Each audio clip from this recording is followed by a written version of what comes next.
The thing I'm gonna remember most about this week is that I came here thinking that I was on the downslope of my surfing career.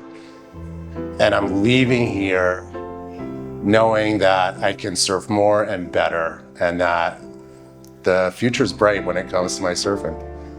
I was enjoying the learning process, even if I wasn't getting to where I would sort of mentally wish that I was in this moment of time. I understood that just learning something new can be fun in itself. Having the opportunity to have really elite coaching regularly. You know, you've got your coach, then you've got a still photographer on the shore, you got a still photographer in the water, you got a video photographer in the water, you've got a drone photographer in the water. And then when you go for your tutorial, like today, Harry was using all of those different angles to point out different things that I was getting right and other things where I could improve. And you just don't get that. It's Disneyland for surfers. For some reason, as a child, I was always interested in surfing just from flipping through Surfer magazine. At one point, I was living in Buenos Aires, Argentina, and I had a business partner. And he asked me, what would it take for me to move to Los Angeles and continue the business there? 3 things. The first one is I said, I want to get a dog, so I want to be able to bring my dog to work. At that time, I was really into basketball, so I said I wanted a basketball hoop. And the third thing I said is I want to learn how to surf. So he rented us a warehouse a mile from the beach, and that was the beginning of the end.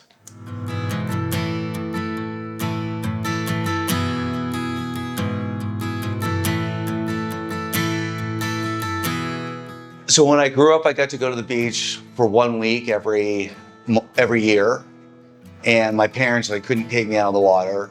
From the time the sun came up to the time the sun went down, I was like playing in the water. That was my happy place. So I started surfing. I was living in Chicago when I was 27 years old. It was March, it was snowy. And my good friend Leon called me and said, hey, I have a job in Los Angeles for you, and we'll surf before work. And it took me about 30 seconds to say yes. And it was the best decision I ever made. This is my second time here. I came here at the end of June and we're now at the end of August, so 2 months ago. Both times I've made progress on things I could never do before.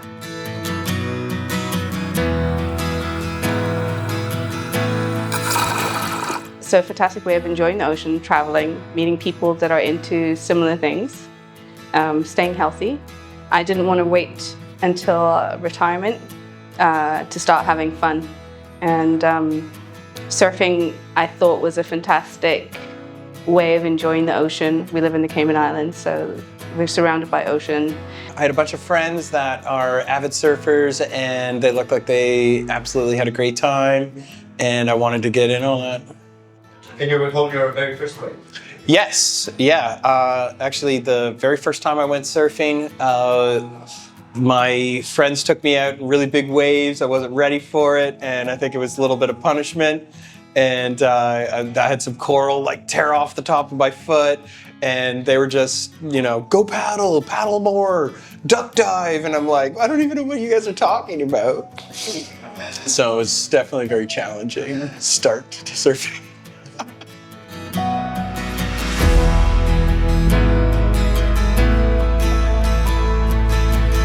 I don't have any friends or family that surf, so coming here, I like that. I come here for surfing, but I kind of keep on coming back for just the ambience and the family, almost like adopted family that I feel like I belong to here.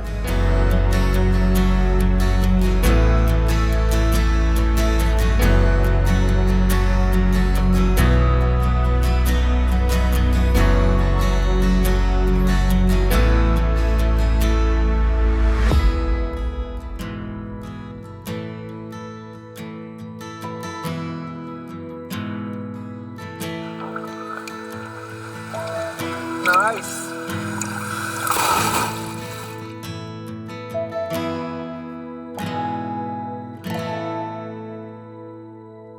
The idea that surfing is a coachable sport wasn't something that I had internalized previously. So I wanted to come here to be a better surfer and improve and progress. And I heard about it from some surfers I really respect a lot, who told me about this place. And they said, like, going there will clean up your technique, it'll evolve how you think about surfing. And so it's from them, very, very trusted references that drew me to this.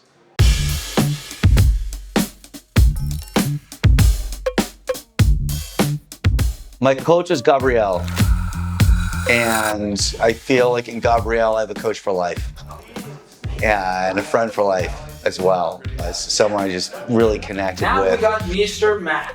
All right. You saw the board? I want to look into the board. I love that you went for it. I'm super stoked that you went for it. Straight to the sandbar de la muerte.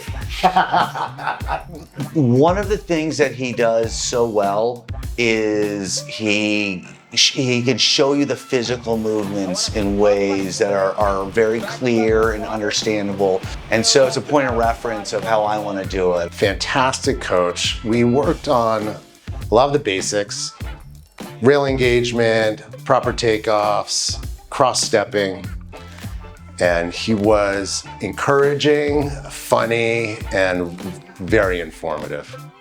High line, cross step this whole section. Hold, then right up line. Okay? Pretty good, man. The first time I was just getting introduced to doing cutbacks, and then I practiced a lot in the time away, and now I'm doing cutbacks, and then I was working with Harry this time. Last time I was with Marlon, and now they're teaching me how to do setting up to start training for whitewater floaters and things that I never ever did before in my surfing. Things we want to just think about is that the whole game of surfing is the game of energy management. You have a finite amount of energy that we're working with. If you use it all up, that's it, that's getting over.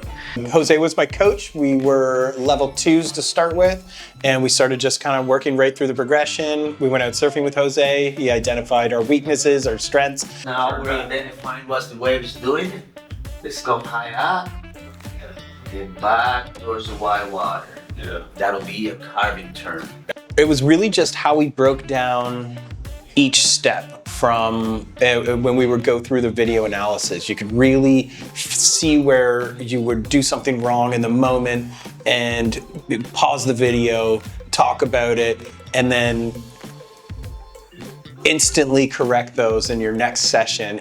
Transformational. Video analysis is transformational. And painful, humbling, but you see the mistakes that you're making, you see yourself repeating mistakes, and it just helps, build a consciousness of what you're actually doing and what your intention, the appropriate intention is. Outside of surfing, I thought the stretch sessions were invaluable. It was the perfect start to the day. It made me feel better, it made me perform better. And I'm leaving here thinking about how to incorporate that into my normal routine. I think that was essential for not getting injured. It set the tone for the day, and you just felt nice and loose and can go start the surf session. The entire experience has been unbelievable. The staff here are so polished, all professionals, from food to organizing your tours on the day off, transfers, getting here. Before you get here, you are catered to. There's so much I loved about this experience beyond the surfing and the relationships with the coaches. The food is incredible. I've had the privilege and fortune of traveling all over the world. I've never eaten better than I've eaten here. When you come out of the water, they hand you a smoothie. And they're good. I like that. I like the fact that I'm not cooking and cleaning all week. Because this is my second time here now, like the first time you get the experience of it, you think, man, this place is awesome. Then when you come the second time and you realize that like they're doing it again and it kind of dawns on you that all of you guys are doing this week after week after week after week. You have to love it. It's obvious that a lot of thought's gone into every aspect of the program. The education itself is innovative, the hospitality is unparalleled, and it's welcoming to everyone. I don't normally like big groups of people, but I felt comfortable here. Everybody's very educated, very well traveled, and it was nice to watch the progression of the different guests, and we all speak about our experiences. So very uplifting, and there's friendships that have definitely been made on this trip. My main takeaways are that surfing is a coachable sport. We're all on a journey of progression, and there are clear steps in the progression, and that there's a path to become a much better surfer than maybe you thought was possible.